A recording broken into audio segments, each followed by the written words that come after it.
സുപ്രീമിൻ്റെ bathroom ക്യാബിനറ്റാണ്. അതായത് ബാത്റൂമുകളിൽ നമുക്ക് set ചെയ്യാൻ വേണ്ടിയിട്ടുള്ള ക്യാബിനാണ്. അതായത് ബാത്റൂമുകളിൽ ആവശ്യമില്ലാതെ കുറേ സ്റ്റാൻഡുകളിൻ്റെ അകത്ത് നമ്മൾ സോപ്പ്, അതേപോലെ പിന്നെ കുളിക്കാൻ ഉപയോഗിക്കുന്ന ഐറ്റംസ്, ഷാമ്പു, ബ്രഷ്, അങ്ങനെയുള്ള കാര്യങ്ങൾ നമ്മൾ പല ബാത്റൂമുകളിലും പോകുമ്പോൾ നമ്മൾ കണ്ടിട്ടുണ്ട്. ഓരോരുത്തർക്ക് ഇങ്ങനെ പ്ലേസ് ചെയ്ത് വെച്ചേക്കുന്നത്.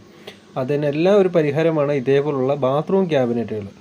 അതായത് ഇതിൻ്റെ അകത്ത് തന്നെ ഇതെല്ലാം നമുക്ക് സേഫായിട്ട് വെക്കാൻ പറ്റും. ബ്രഷുകൾ, പേസ്റ്റുകൾ, സോപ്പുകൾ, എല്ലാം, ഷാമ്പു, അങ്ങനെയുള്ള എല്ലാ ഐറ്റംസും നമുക്ക് ഇതിൻ്റെ അകത്ത് തന്നെ നമുക്ക് ഉൾക്കൊള്ളാൻ പറ്റും എന്നുള്ളതാണ് ഇതേപോലുള്ള ക്യാബിൻ കൊണ്ട് നമുക്ക് ഗുണം എന്ന് പറയുന്നത്. കാരണം ഇത് തൊട്ട് ഫ്രണ്ടിൽ തന്നെ ഒരു മിററും ഉണ്ട്. ഇത് നമുക്കൊരു വാഷ് ബേസിൻ ഏരിയ ബാത്റൂമിൻ്റെ അകത്തുണ്ടെങ്കിൽ അതിൻ്റെ ടോപ്പ് സൈഡിലായിട്ട് നമുക്ക് വെക്കാം. അപ്പം മിററും കാണാം, എല്ലാ കാര്യങ്ങളും സേഫാവും. അതേപോലെ തന്നെ ബാത്റൂമിൻ്റെ അകത്ത് വലിച്ചു വാരി ഓരോ ഐറ്റംസുകൾ ഇടാതിരിക്കുന്നതും ഒരു ഗുണം ചെയ്യും. അതിനെല്ലാം വേണ്ടിയിട്ടുള്ള സുപ്രീമിന് നല്ലൊരു പ്രൊഡക്റ്റാണ്. 3 സീരീസാണ് ഇവർക്ക് വരുന്നത്. ഇതിൻ്റെ MRP വരുന്നത് 1500 ആണ്. അതിന് കൂടിയതും കുറഞ്ഞതുമായിട്ടുള്ള പ്രൊഡക്റ്റുകളും